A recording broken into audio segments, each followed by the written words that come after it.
Maka dapat disimpulkan, keterangan yang disampaikan oleh Sudirman tidak dapat dipertanggungjawabkan. Maka bila keterangan Sudirman dianggap menjadi salah satu dasar dalam menahan seseorang, bahkan memvonis seseorang, alangkah lucunya.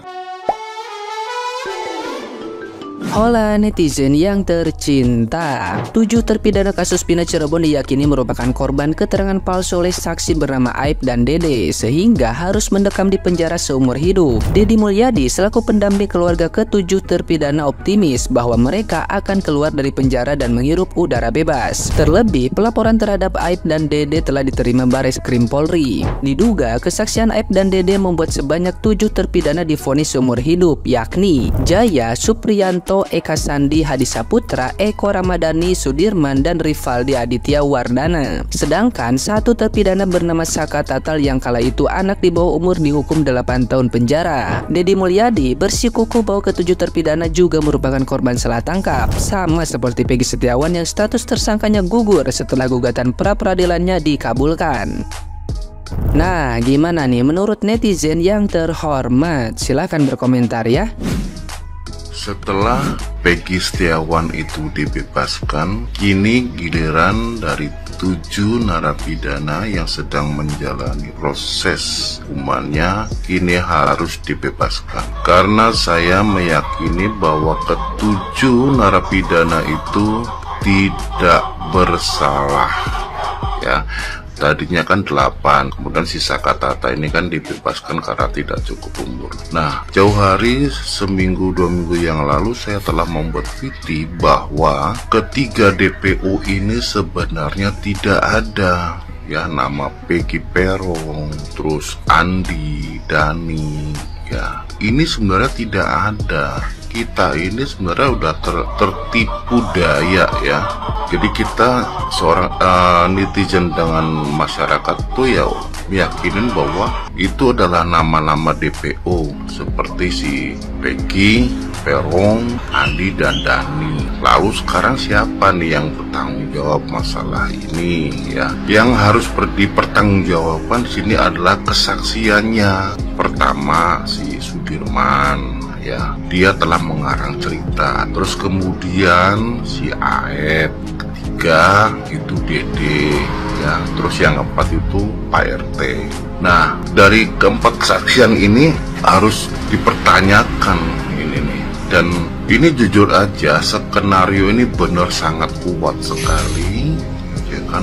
Menggiring opininya sangat kuat sekali hingga akhirnya satupun nama pelaku yang sebenar-benarnya itu belum tertangkap, dan bahkan jangankan tertangkap ya, nama aja belum ada, ciri-ciri kaset juga belum ada, hingga akhirnya disebutkanlah nama-nama 3 DPO itu, si Peggy, si Dani, dan si Andi. Dan sebenarnya DPO itu belum ada, itu hanya karangan aja, hanya sekedar menyebutkan nama aja, dan itu memang belum ada. Dan ini harus diusut, ini siapa yang harus diusut, yaitu kesaksian si Sudirman ini, Aep ya, Dede ya. Nah, sekarang kita seorang netizen ini ya udah tertipu ya kan, bahwa nih si Andi Peron ini orangnya bentuknya ciri khas seperti ini, Andi, si Dani, padahal itu nggak ada, belum ada, itu hanya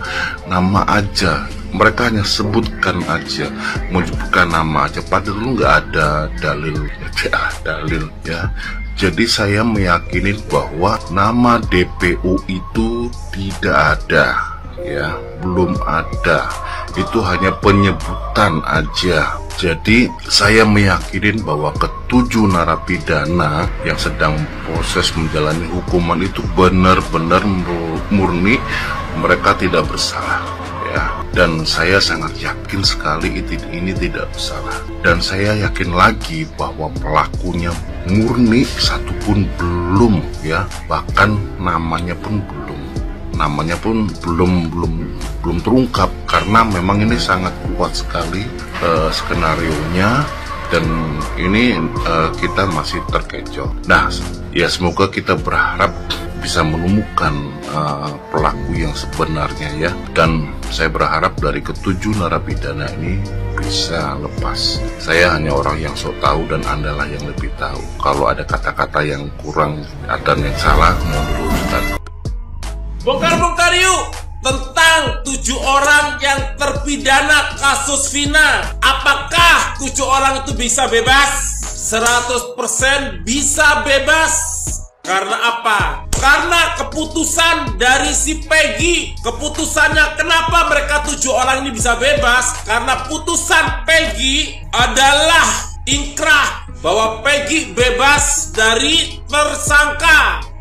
Nih, kenapa aku bilang akan 7 orang ini akan bebas? Peggy dan kawan-kawan yang 8 orang itu kan ya, 8 orang dan 9 orang dalam sidang putusan itu adalah ada 11 orang, ya kan? Sedangkan yang 1 orang si Peggy ini bebas, otomatis tahu nggak? Otomatis yang 8 orang itu buktinya tidak valid, paham? Itu namanya nanti prosesnya akan ajuannya ini pengacaranya si 7 orang ini akan mengajukan di sidang pra-peradilan namanya novum. Kalau sudah proses novum itu tidak akan bisa dibantah. Makanya Kapolda Jabar penyidik yang dulu-dulu itu Rudiana ketar-ketir. Ketar-ketirnya apa? Kalau sampai mereka mengajukan novum, habislah mereka. Kalau udah ini, kenapa? Karena seorang Peggy ini adalah kunci. Putusnya, bebasnya Peggy ini adalah kunci bahwa novum akan terlaksana. Kalau orang-orang yang ini paham nggak ya novum? Aku juga bingung gue. Selaras. Maka kita bisa menilai terkait penyidik, penuntut umum, hingga hakim yang memberikan vonis. Ya, kita bisa melihat kualitas dari ketiga pihak tersebut. Karena keterangan macam apa yang bisa didapatkan dari seorang Sudirman yang mohon maaf secara intelektual saja di bawah rata-rata. Maka dapat disimpulkan keterangan yang disampaikan oleh Sudirman tidak dapat dipertanggungjawabkan. Maka bila keterangan Sudirman dianggap menjadi salah satu dasar dalam menahan seseorang, bahkan memvonis seseorang, alangkah lucunya, alangkah menggemaskannya. Karena sebenarnya apa yang dinyatakan ataupun yang disampaikan oleh Sudirman tidak dapat dikategorikan sebagai keterangan yang faktual. Peristiwa yang sesat didapat melalui keterangan yang menyesatkan hingga akhirnya perkara pun semakin tersesat. Itulah yang terjadi. Pak Fitra ya namanya ya, mengajak Peggy untuk mengunjungi keluarga Eki untuk menghibur keluarga Eki. Pak Fitra, yang harus dikasihani itu si Peggy. Karena kalau saja tidak dilindungi oleh kuasa hukum dan tidak dibantu oleh para netizen dan tidak dibantu oleh Pak Dedi atau orang-orang lain yang peduli pada keadilan, mungkin Peggy akan dijatuhkan hukuman mati atau hukuman seumur hidup. Dia yang patut dikasihani, Pak. Terus, kenapa Peggy harus mengunjungi Pak Eki, keluarga Eki? Kok Peggy tidak ada sangkut pautnya? Justru sebaliknya, Pak Rudiana lah yang harus datang ke rumah Peggy untuk mengunjungi Peggy, paling tidak sekedar permintaan maaf karena kasus anaknya akhirnya si Peggy ikut terbawa-bawa. Jangan membalik-balikan situasi. Buat Peggy selalu waspada ya jika keluar. Jika keluar kamu harus paling tidak ada beberapa teman yang bersama kamu, dan jika bekerja pastikan tempat kerja kamu itu benar-benar dapat dipantau oleh orang-orang terdekat kamu. Jika ada yang ingin memancing emosimu, sebaiknya sabar ya. Karena melihat postingan-postingan, melihat berita-berita di televisi di mana para praktisi hukum yang berbicara itu mengatakan bahwa Peggy itu bisa dijerat ulang loh kalau memang penyidikan dilakukan dengan benar. Nah, mungkin saja penyidikan tidak benar, akhirnya ada orang yang mengganggu emosimu dan kamu terpancing lalu terseret ke sana. Yang berikut, kamu kalau kerja kan kata kuasa hukum kemarin kan ada pekerjaan yang di tempat mereka lebih bagus itu. Kalau memang mau kerja, lebih terlindungi kamunya.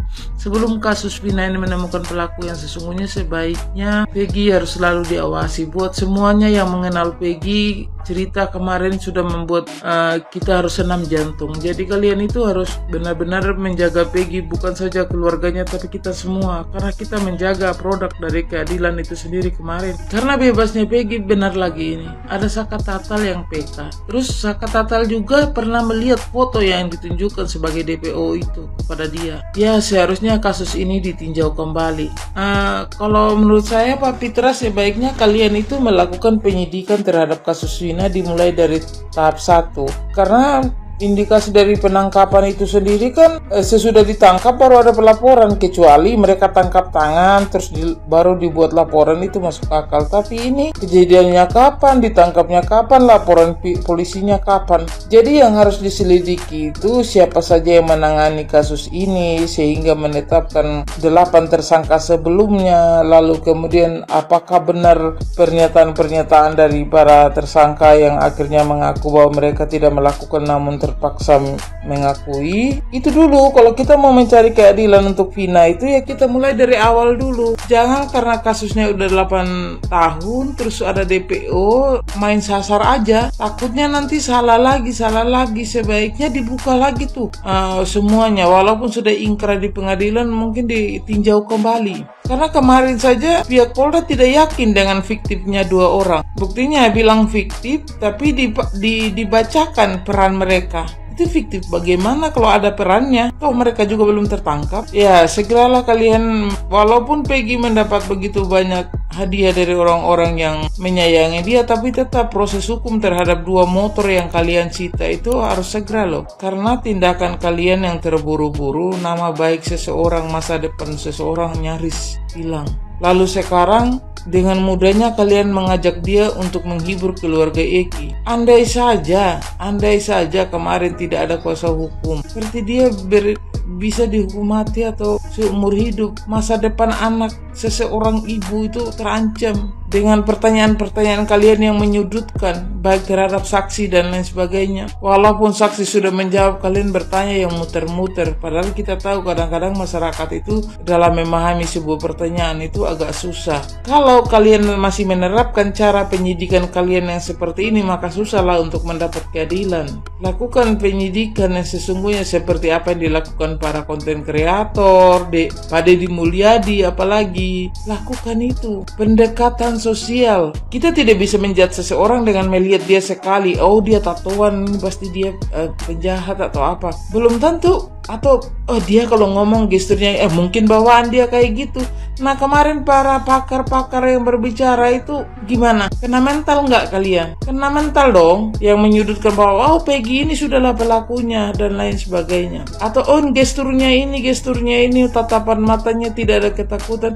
Orang gimana ya? Saya tidak percaya pada gestur-gestur. Kalau mau lihat dari gestur itu waktu penangkapan Peggy itu ya, yang waktu pers kompres itu justru gestur dari polisi di sampingnya itu yang mengandung tanya buat para netizen. Tanya para netizen, benar nggak? Bukan gestur Peggy yang kami perhatikan, justru polisi yang menanganinya. Nah sekarang pertanyaannya kembali lagi, buka CCTV, lihat ponsel-ponsel dari korban dan lain sebagainya. Polisi punya kuasa untuk ngecek di providernya. Itu saja gampang. CCTV-nya kan bisa dikaji tuh. Kalian bayangin aja bom Bali kemarin itu tidak ada saksi, tidak ada, tapi bisa terbuka. Masa kasus Peggy yang ada CCTV-nya? Lalu satu lagi Aep itu kemana? Aep itu harus segera diperiksa lagi karena pengakuan dia sudah terbantahkan. Jadi tolong diperiksa lagi dia. Mungkin saja dia salah satu pelakunya, atau mungkin ini sebuah drama yang memang disutradarai seseorang. Segala kemungkinan muncul di pikiran kami dengan kasus ini. Jadi tolonglah.